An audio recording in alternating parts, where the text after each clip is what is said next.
अगर आपको लगता है कि 2026 एनिमे के लिए एक स्लो ईयर रहा था तो आप शायद सिर्फ बड़े टाइटल्स का वेट कर रहे थे। सच कहूँ तो इससे बहुत कम ब्लॉकबस्टर एनिमे रिलीज हुए हैं, लेकिन जो भी रिलीज हुए क्वालिटी के मामले में सभी लोगों को सरप्राइज कर दिए।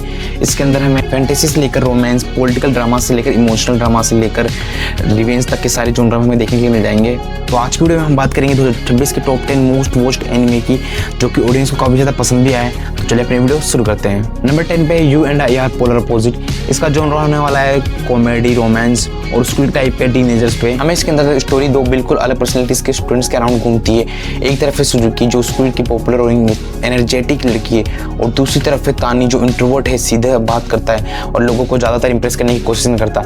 वो इंटेलिजेंट तो है भाई, और इंट्रोवर्ट में भी साथ में खुद में ही, और जैसे लोगों से बात करता है लेकिन बहुत कम बातें तो करता है, इसलिए इसको इंट्रोवर्ट ज़्यादातर लोग कहते हैं। और भाई सुनने में ये कॉन्सेप्ट भी बहुत ज़्यादा लगता है कॉमन सा ही है, क्योंकि एनिमे की दुनिया में ऐसे सीरीज बहुत सारी बन चुकी है। लेकिन जो चीज़ इस एनिमे को सबसे ज़्यादा रियलिस्टिक बनाती है वो इसकी राइटिंग कॉन्सेप्ट है। जिस तरीके से राइटिंग्स लिखे और डायलॉग्स लिखे गए हैं और कॉमेडी जिस तरीके हम वो डालते हैं इसके अंदर थोड़ी चीज़ों पर, वो थोड़ा बढ़िया करा गया है। अगर आपने Horimiya and the dangers in my heart जैसे एनिमे देख रखे हैं तो आपके कंफर्म कह रहा हूँ कि पसंद आने वाली है। वो भी मस्त है भाई ड्रामाज, तो अगर आपको भी पसंद है तो चलिए एक बार चेकआउट लेना। नंबर 9 पे विच हैड एट लियर। इसका जोनर होने वाला है फैंटेसी, एडवेंचर और कॉमेडी ऑफ लाइफ, फिर मतलब बचपन में टीनेज पे कर ले थोड़ा सा। अगर हम इसकी कहानी की बात करें तो कोको नाम की एक छोटी सी लड़की के अराउंड घूमती है जो बचपन से मैजिक सीखने का सपना देखती है, लेकिन एक दिन उसे पता चलता है कि मैजिक वैसे काम नहीं करता जैसे लोग समझते हैं। यहाँ मैजिक सिर्फ पावर से नहीं बल्कि ड्राइंग और क्रिएटिविटी से क्रिएट होता है। इसी यूनिक कॉन्सेप्ट की वजह से बाकी एनिमे से ये वाली फैंटेसी में अलग फील होती है, क्योंकि इस अंदर में बहुत डिफरेंट टाइप से स्टोरी दिखाई जाती है। और भाई मैं कह दूँ तो अगर ये गोजो फैंस ज़्यादा हैं भाई, इसके अंदर जो हमारे को क्यूफर देखने को मिलेगा वो भाई बिल्कुल आपको गोजो तक देखने मिलेगा। जिस तरह से उसकी स्टाइल है, चश्मा पहनता बाल देखोगे तो बिल्कुल वैसा ही लगेगा। और भाई इस एनिमे की सिर्फ स्टोरी नहीं, जो एनिमेशन है, जिस तरीके से क्राफ्ट डिजाइन करा हुआ सब कुछ पूरे एनिमेशन का ग्राउंड वो बहुत बढ़िया से करा हुआ है इस एनिमे के अंदर। अगर आपको विजुअली स्टनिंग एनिमे पसंद है तो भाई इसको आप एक बार जरूर चेकआउट कर लेना। नंबर 8 पे टेमोन बी साइड। इसका ऑनलाइन वाला एक रोमांस कॉमेडी। कभी सोचा है कि अगर आपने अपने फेवरेट सेलिब्रिटी से मिलो तो पता चले कि उसके रियल लाइफ में वो बिल्कुल वैसा नहीं दिखता जैसा आप उसको टीवी देखते हो या फिर कभी उसको सोशल मीडिया पे देखते हो। तो आप जिससे इन्फ्लुएंस जो आपका आइडल है जो आपको डिफरेंट बिल्कुल ही दिखे रियल लाइफ में और उसके अपने रियल लाइफ में अलग दिखे। तो टेमन बी साइड इसी इंटरेस्टिंग कॉन्सेप्ट पर बेस्ड है। स्टोरी उटागा नाम की एक स्कूल लड़की है जो अपने फेवरेट आइडल टेमन की बहुत बड़ी फैन है, लेकिन जब वो उसके घर पे हाउसकीपिंग का काम करने के लिए पहुंचती है तब उसे एक शॉकिंग पता चलता है कि स्टेज पर कॉन्फिडेंट और चार्मिंग दिखने वाला टेमन असल जिंदगी में बहुत इनसिक्योर और सोशली ऑकवर्ड इंसान है। इसके बाद शुरू होती है कि इमोशनल और फनी जर्नी, जिसके अंदर उटागी हमारे टेमन की मतलब कॉन्फिडेंस लाने की कोशिश करती है दोबारा से। और कॉमेडी खत्म हमें इस एनिमे की सीरीज में रियल लाइफ की जो बीटीएस हो गए कह लो या फिर एनिमे की इंडस्ट्रीज है, एनिमे जापानीज इंडस्ट्रीज हैं, उनके अंदर की चीज़ों को लाने की कोशिश करते हैं कि कैसे वो लोग प्रेस करते हैं स्टेज और रियल लाइफ में। और 7 नंबर पर होने वाली ये निपुण संगोकू। इसका जोनर होने वाला है पॉलिटिकल ड्रामा, रिवेंज, इन सब पर बेस्ड है। अगर आपको अटैक ऑन टाइटन जैसे ड्रामास पसंद आते हैं जिसमें वॉर हो, क्राइम हो, भाई ये सब चीज़ें हो जिसमें वो बचाने की कोशिश करें, रिवेंज लेने की कोशिश करो लोगों से, तो भाई ये एनिमे आपको जरूर पसंद आएगा, कंफर्म कह रहा हूँ गारंटी से। और उसके जैसे एनिमेशंस भी करी गई हैं वो बहुत टाइम पहले की करी हुई है, मतलब 80s में कर लो उस टाइम के लिए जाकर के करी हुई है जापान के अंदर। इस एनिमे की कहानी एक ऐसे जापान में सेट है जो न्यूक्लियर वॉर और नेचुरल डिजास्टर के बाद पूरी तरह बर्बाद हो चुका है। पॉपुलेशन पहले के मुताबिक सिर्फ एक छोटा सा हिस्सा रह गया है। अब पूरा देश 3 किंगडम्स में डिवाइड हो चुका है, यमातो, बूरो और सेई, और तीनों किंगडम सिर्फ एक ही चीज चाहते हैं, पूरे जापान पर सिर्फ एक किंगडम का कब्जा हो। स्टोरी हमें मिसुमी की नजर से दिखाई जाती है जो एक एग्रीकल्चर ऑफिसर है, लेकिन धीरे धीरे वो पावर स्ट्रगल और डेंजरस पॉलिटिकल कॉन्स्पिरेसीज के बीच में फंस जाता है। इस एनिमे की सबसे बड़ी स्ट्रेंथ है कि वर्ल्ड बिल्डिंग है। हर किंगडम की एक पॉलिटिक्स है, कल्चर और आइडियोलॉजी इतनी बेकार है कि भाई वो सब लोगों को मारना चाहते हैं। कोई भी किसी की सिर्फ एक टॉप के हायर्स लीडर्स हैं और नीचे वालों पर जुल्म करे जा रहे हैं जो गरीब उरीब में है, जो कि हमें ज़्यादातर स्टोरी दिखने देते हैं। अटैक ऑन टाइटन जिस तरह की स्टोरी दिख रही थी, अमीर वाले एक तरीके से मतलब कह लो कि वो जो थे ऊपर में रह रहे थे और नीचे रह रहे थे। और इसके अंदर हमें जब तब जाके मिसुमी के अंदर की रिवेंज देखने को मिलती है जब उसकी वाइफ को मार देते हैं वो, मतलब ऊपर वाले लोग जो पॉलिटिकल के हायर्स पे रहते हैं वो लोग उसकी वाइफ को मार देते हैं। अब किस लिए मारा है और अब कैसे रिवेंज लेगा, इसलिए आपको एनिमे जरूर चेकआउट कर लेना इस बुक को। नंबर 6 पे होने वाला है किरोई फैन क्लब। इसका जो होने वाला कॉमेडी, लाइफ, रोम कॉम, इन सब स्कूल पे थोड़ा सा बेस्ड। हर स्कूल में एक ऐसा स्टूडेंट जरूर होता है जिस पर आधा स्कूल क्रश करता है। किरोई फैन क्लब इसी सिंपल कॉन्सेप्ट पर बहुत फनी और रियलिस्टिक तरीके से दिखाई जाती है। स्टोरी दो बेस्ट फ्रेंड्स आमी और नामी के अराउंड घूमती है जो अपने स्कूल के लड़के किरोई फैन पर फिदा हैं। लेकिन सबसे फनी बात तो ये है कि भाई किरोई मेन स्टोरी का मेन प्लॉट होते हुए भाई वो सबसे कम ज़्यादा स्क्रीन पर दिखाया जाता है। हमें इसके अंदर आमी और नामी का सिर्फ ही दोनों दिखाया जाता है एक तरीके से। किरोई का भाई कभी कभी थोड़ा सा आ जाता है स्क्रीन प्रेजेंस पे, वरना बाकी तो भाई इन्हीं दोनों चीज़ लड़कियों के पर्सपेक्टिव से दिखाया गया इस एनिमे को।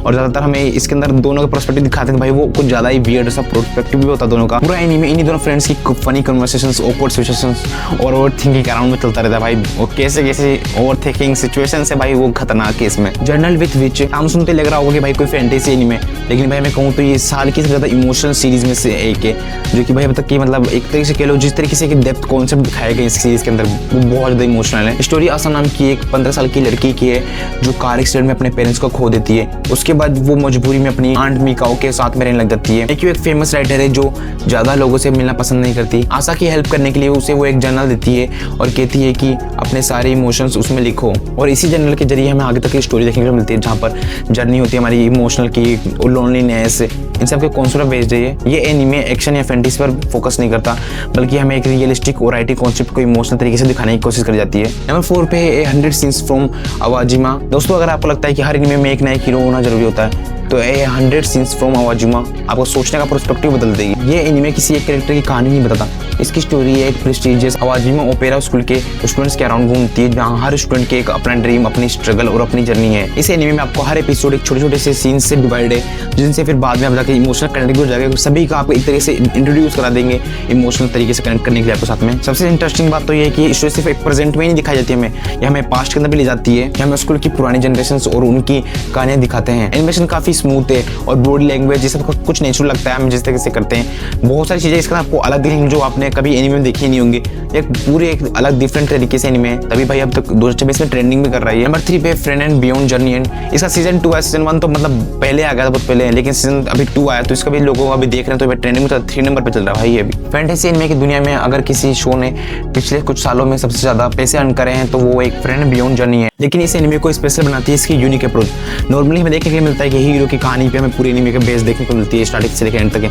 लेकिन इसके अंदर कहानी में हीरो के एंड के बाद की शुरुआत होती है। मेन कैरेक्टर फ्रेंड एक एल्फ मैग है जो डीमन किंग को हरा चुका है। उसके सारे ह्यूमन फ्रेंड्स धीरे धीरे बूढ़े होकर दुनिया छोड़ देते हैं, लेकिन फ्रेंड की लंबी लाइफ की वजह से उसके लिए वक्त का मतलब कुछ और ही है, क्योंकि भाई वो मर रहा नहीं है, उसकी लाइफ मतलब उसे अमर एक तरह से खेलो तो भाई उसकी उम्र ही बहुत लेट घटती नहीं फ्रेंड्स वाले लोगों की। इसी जर्नी के दौरान वो नए दोस्त बनाती है और धीरे धीरे इंसानों के फीलिंग्स को समझना शुरू करती है।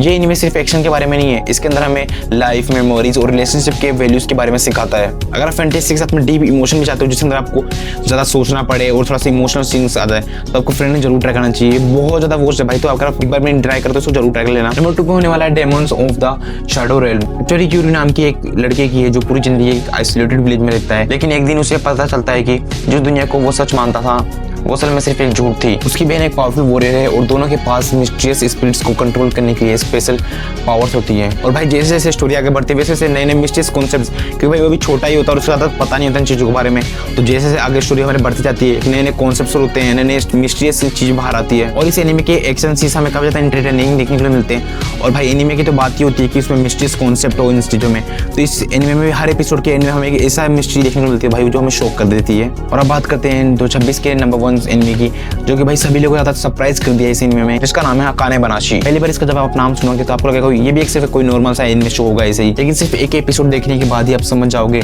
कि इस एनीमे को इतनी ज़्यादा तारीफ क्यों मिल रही है। स्टोरी अकाने नाम की एक लड़की की है जिसके फादर एक स्टोरी परफॉर्मर है। जैसे हम स्टोरी परफॉर्म नहीं करते, कोई डायरी ले लेते हैं और स्टोरी हम वहाँ पे परफॉर्म करते हैं किसी स्टेज पे, उस तरीके से पापा हैं। और उसी स्टोरी को हमारे को जापानीज में कहते हैं रोकोकु। जापान की एक ट्रेडिशनल स्टोरी टेलिंग आर्ट है जहाँ सिर्फ एक इंसान स्टेज पर बैठकर अपनी आवाज़ और एक्सप्रेशन की मदद से पूरी कहानी सुनाता है। लेकिन अकाने के फादर को बेइज्जती के साथ इस प्रोफेशन से निकाल दिया जाता है। अब अकाने सिर्फ एक ही सपना देखती है, अपने फादर का नाम दोबारा से रोशन करना। हर परफॉर्मेंस एक इंटेंस स्पोर्ट्स कॉम्पिटिशन जैसा फील होता है। डायरेक्शन, वॉइस एक्टिंग और इमोशनल स्टोरी टेलिंग, इन्हीं सब चीज़ों ने भाई को 2026 में ज़्यादातर व्यूज दिलाए और तो कह लो कि भाई फेमस भी इन्हीं चीज़ों से हुआ है। दोस्तों ये थी 2026 की टॉप 10 बेस्ट एनिमेज में से, कि 2026 में थे तो 10 ही मेरे को ज़्यादा अच्छी लगी है, जो कि टॉप 10 पे भी भाई बहुत लोगों ने देखा भी इन लोगों को, तो आप लोग इनको एक बार ट्राई कर लेना। इसी साथ मिलते हैं अपने नेक्स्ट वीडियो में, तब तक के लिए टाटा बाय बाय। सब्सक्राइब